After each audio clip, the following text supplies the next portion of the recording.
7ই মে 2025 কথা ছিল ভারতবর্ষের বিশেষ কিছু রাজ্যে এবং প্রায় কয়েকশো জেলায় মক ড্রিল হতে চলেছে, বাজতে চলেছে এমার্জেন্সি সাইরেন।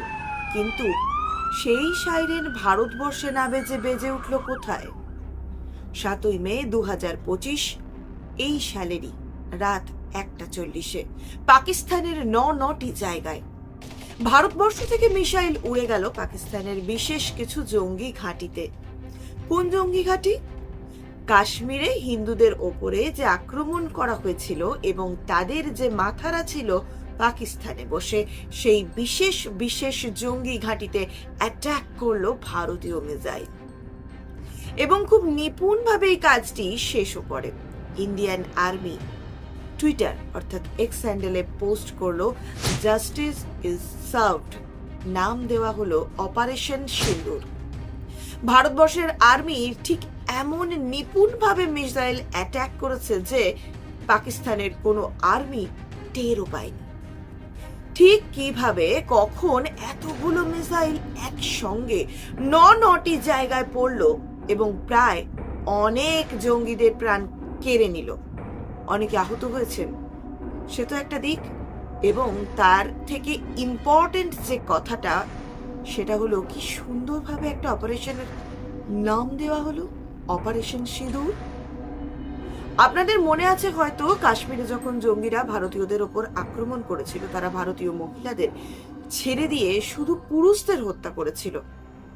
সেই সব মহিলাদের সিঁথিতে, যাদের সিঁথিতে তারা সিঁদুর দেখেছিল, এ জঙ্গিরা তাদেরকে বেছে বেছে তাদের স্বামীদেরকেই খুন করেছিল। আজ ভারতবর্ষ, ভারতীয় আর্মিরা, ভারতীয় সরকার ওই সিঁথির, ওই সিঁদুরকেই সম্মান জ্ঞাপন করে এই অপারেশনের নাম দিয়েছেন অপারেশন সিঁদুর। যে সিঁথিতে সিঁদুরগুলো কেড়ে নিয়েছিল এই জঙ্গিরা, সেই জঙ্গিদের কেড়ে নিল ভারতীয় সেনারা। ভারতীয় সরকার এবং ভারতের পাকিস্তানের ওপরেই আক্রমণ করার একটা বিশেষত্ব রয়েছে। এই বিশেষত্বটা আমরা জানতে পারি যখন এই অপারেশনটি কমপ্লিট হয়ে যায়। তারপর মিনিস্ট্রি অফ ডিফেন্স থেকে একটা প্রেস রিলিজ করা হয়। ওরা জানায় কাশ্মীরে যে 26 জন মারা গিয়েছিলেন, তাদের যে মাথা রয়েছে, বেছে বেছে শুধু তাদেরকেই অ্যাটাক করা হয়েছে। তাদের ঘাঁটিগুলোকে অ্যাটাক করা হয় 9টি জায়গায়। আগে হ্যাঁ, এটাই দেখার জন্য সবাই অপেক্ষা করছিল। তাই তো বহুদিন ধরে ভারতীয়রা প্রশ্ন তুলছিলেন, ভারত কবে জবাব দেবে? প্রধানমন্ত্রী যে আওয়াজ তুলেছিলেন, সেটা কি ফাঁকা আওয়াজ, নাকি 140 কোটির দেশ সবাই তাকিয়েছিল এই বদলা দেখার জন্য? এইটাই প্রত্যাশা করেছিল মৃত মানুষগুলোর পরিবার আর 140 কোটি ভারতীয়রা। আর নিজের বাবাকে খুন হতে দেখা 3 বছরের ওই একরোখা ছোট্ট শিশুটা, আর আহত রক্তাক্ত স্বামীর মাথার সামনে বসে থাকা আমাদের সেই বোনটা, সদ্য বিবাহিত, অথচ সঙ্গে সঙ্গে যার জীবনের খারাপ দিকটা তৈরি হয়ে গিয়েছিল। সবাই ছিল অপেক্ষায়। অবশেষে ভারতের বীর সন্তানরা নিল এর বদলা। সিঁদুরের বদলা নিতে ভারত মাতার বীর সন্তানরা তৈরি করলো এক ইতিহাস। পাকিস্তানের বাহওয়ালপুরে 2টি জঙ্গি ঘাঁটি গুড়িয়ে দিয়েছে ভারত। এছাড়া মুরিদকে, মুজাফরাবাদ, কোটলি, গুলপুর, ভীমবের, চাক আমরু এবং শিয়ালকোটেও ভারত হামলা চালিয়েছে বলে জানা গিয়েছে। মোট 8টি জায়গায় 9টি জঙ্গি ঘাঁটি গুড়িয়ে দিয়েছে ভারত। এখানেই চলতো মগজধোলাই। অভাবকে সঙ্গে রেখে মগজধোলাইয়ে ব্যস্ত থাকতো জঙ্গিরা। ছোট্ট ছোট্ট শিশু থেকে অল্প বয়সী সবাইকে করত মগজধোলাই। এর অর্থ কি বলুন তো? Brain wash. আর এই ওয়াশ করেই ট্রেন্ড করা হতো কুখ্যাত জঙ্গিদের। আর এই জঙ্গিদের পাঠিয়ে দেওয়া হতো বিভিন্ন জায়গায়, যেমনটা কাশ্মীরে আপনারা দেখলেন। প্রতিটা ক্ষেপণাস্ত্রতে লেখা ছিল ভারতের প্রতি অন্যায়ের কথা। লেখা ছিল নিজের মাতৃভূমিকে ভাগ করা ওই অমানুষের উন্মুক্ত তাণ্ডবের ব্যথা। জঙ্গি হামলায় 74 বছর ধরে মৃত মানুষের যন্ত্রণার কথা। এই আক্রমণে কিন্তু কোনো পাকিস্তানি মিলিটারি ফোর্সের উপর কোনোভাবেই আক্রমণ করা হয়নি। অর্থাৎ পাকিস্তান কোনোভাবেই এটা বলতে পারবে না যে ভারতবর্ষ একটা যুদ্ধ তৈরি করার পরিস্থিতির দিকে এগিয়েছে। কারণ যেখানে পাকিস্তানের কোনো মিলিটারির ওপর অ্যাটাকই করা হয়নি, পাকিস্তানি কোনো সাধারণ মানুষের ওপর বা আর্মির ওপর অ্যাটাক করা হয়নি, সেখানে কিভাবে ওরা যুক্তি দেবে যে ভারত তার দিক থেকে যুদ্ধ করা শুরু করে দিয়েছে? নিরীহ ভারতীয় ট্যুরিস্টদের ওপর যেভাবে পাকিস্তানের জঙ্গিরা আক্রমণ করেছিল, ভারত শুধু তার বদলা নিয়েছে। এই সব জঙ্গিদের মাথাকে হত্যা করেছে। এর মধ্যেও এমনটা নয় যে পাকিস্তানের কেউ বলছে না, ভারত সবার আগে যুদ্ধ শুরু করলো। অনেকে তার টুইটার অ্যাকাউন্টে অর্থাৎ এক্স হ্যান্ডেলে লিখেছেন যে গোটা বিশ্ব দেখলো যে কে আগে যুদ্ধ শুরু করলো। ভারত যুদ্ধ শুরু করেনি মশাই। যারা নিরীহ ভারতীয়দের ওপর আক্রমণ করেছিল, ভারত শুধু তাদের শেষ করেছে। আবার সোশ্যাল মিডিয়াতে পোস্টও দেখতে পাই, ভাই ভাই পাকিস্তান, ভারতের চেয়ে পাকিস্তান আমাদের বন্ধু। এতটাই যদি তোদের ভাই, বাঁচা তোদের ভাইকে। যে ভাই ৭১-এ একটা মা বোনকেও ছাড়েননি, বলেছিল বাংলাদেশে নাকি পাকিস্তানি রক্ত রেখে যাব। আজ সত্যি প্রমাণ হচ্ছে যখন দেখছি পাকিস্তানকে সাপোর্ট করছে তারা। আসলে বাংলাদেশি জনগণ না সোশ্যাল মিডিয়াতে উত্তাল করে তোলে, কাজের কাজ কিছু করতে পারে না, রেজাল্ট জিরো। আবার অন্যদিকে বাংলাদেশের মোহাম্মদ ইউনূস বলে ওঠেন ভারতকে ছাড়া বাংলাদেশ চলবে না, আর বাংলাদেশের জনগণ তো বলে ভারত বয়কট। পাগলের প্রলাপ, কি আর ব্যাখ্যা দেব এর? ভারত ছাড়া বাংলাদেশ কি সত্যি কোনোদিন চলবে? আমার তো মনে হয় না। এটাই সত্যি, এর প্রমাণ আছে। এটা না হয় অন্যদিন একটা ডিসকাশন ভিডিও তৈরি করা যাবে। আসল কথায় আসা যাক।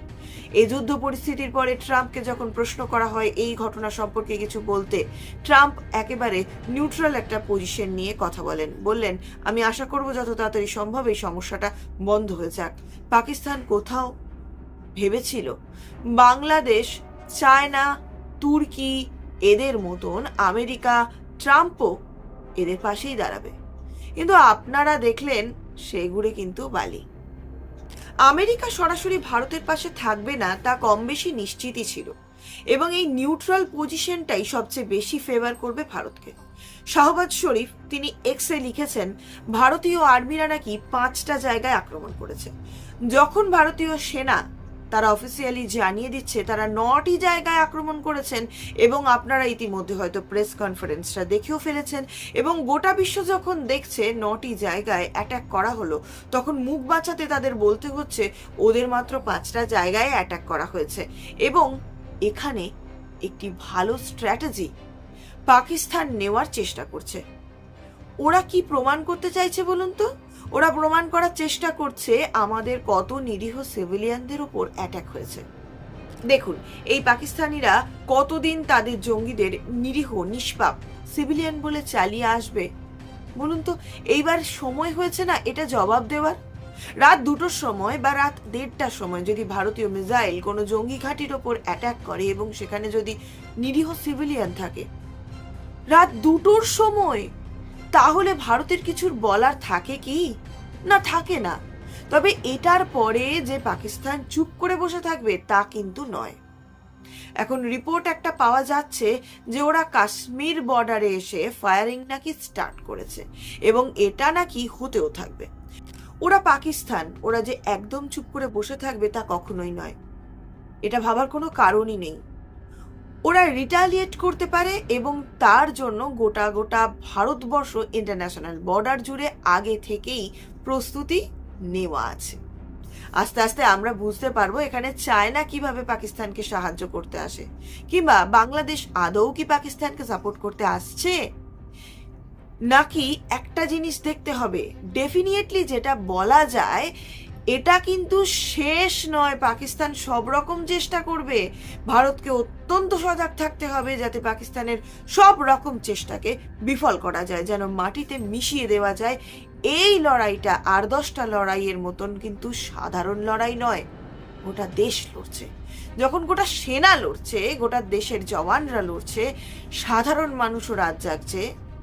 দেখুন, যুদ্ধ হয়তো কারোর জন্যই দিনের শেষে ভালো নয়, একটা যুদ্ধ কখনোই কারোর ভালো করতে পারে না, কিন্তু এটা পাকিস্তানকে বুঝতে হতো যে যখন তারা দিনের পর দিন ভারতীয়দের ওপর আক্রমণ করে গেছে, সেটা পুলওয়ামা হোক কিংবা সেটা কিছুদিন আগে জম্মু কাশ্মীরের এই পেহেলগাঁও অ্যাটাক হোক, যখন ভারতকে ওরা অন্যভাবে ভাঙতে না পেরে ধর্মের নামে বিভাজন করার জন্য ওরা বেছে বেছে শুধু হিন্দুদের ওপর অ্যাটাক করলো, আক্রমণ চালালো, এবং সেখানে পাকিস্তানের আর্মিদের ভূমিকা আমরা দেখলাম যে কিভাবে এই ঘটনাকে ওরা জাস্টিফাই করে। এটা নাকি ভারতীয় সেনাদের ভুল এবং ওই ঘটনায় ওদের নাকি কোনো হাতই নেই। তখন কোথাও না কোথাও একটা দেশের সবটা মেনে নিয়ে চুপ করে বসে থাকাটা অন্যায় হয়ে যায়। যদি যুদ্ধ শুরু হয়, হয়তো আমাদের কারোর জন্যই ওটা খুব একটা সুখকর হবে না। পাকিস্তানের বছরের পর বছর এই জঙ্গিদের পুষে রাখা, ভারতের বিরুদ্ধে তাদের লেলিয়ে দেওয়া, এটাকে বন্ধ তো করতে হবে। ভারতকে একটা স্টেপ তো আগে নিতেই হতো, এবং তা ভারতীয় সেনারা করে দেখাচ্ছে। আমেরিকা নিউট্রাল থাকলেও আসলে ভারতকেই সমর্থন জানিয়ে রাশিয়া, ইউক্রেনে এবং আমেরিকা সবশেষে পাকিস্তানের দেওয়ালে পিঠ থেকে গিয়েছে, সাথে কুকুরের মতন চেলানো বাংলাদেশিদেরও। আর একটা বিষয় ভালো করে বুঝতে হবে যে তারা ভালোভাবেই বুঝতে পেরেছে যে পাকিস্তান যে ভারত যা বলে তাই করে। ঘরে ঢুকে মারবো বলেছিলাম, ঘরে ঢুকেই মেরেছি। আরো আরো অনেক ভিডিও দেখার জন্য আমাদের এই চ্যানেলটিকে অবশ্যই সাবস্ক্রাইব করুন, পাশে থাকুন আমাদের সাথে। ধন্যবাদ। জয় হিন্দ, জয় ভারত। আজকের মতন ভিডিও এখানেই শেষ করছি। পুনরায় আসছি নতুন নতুন টপিক নিয়ে।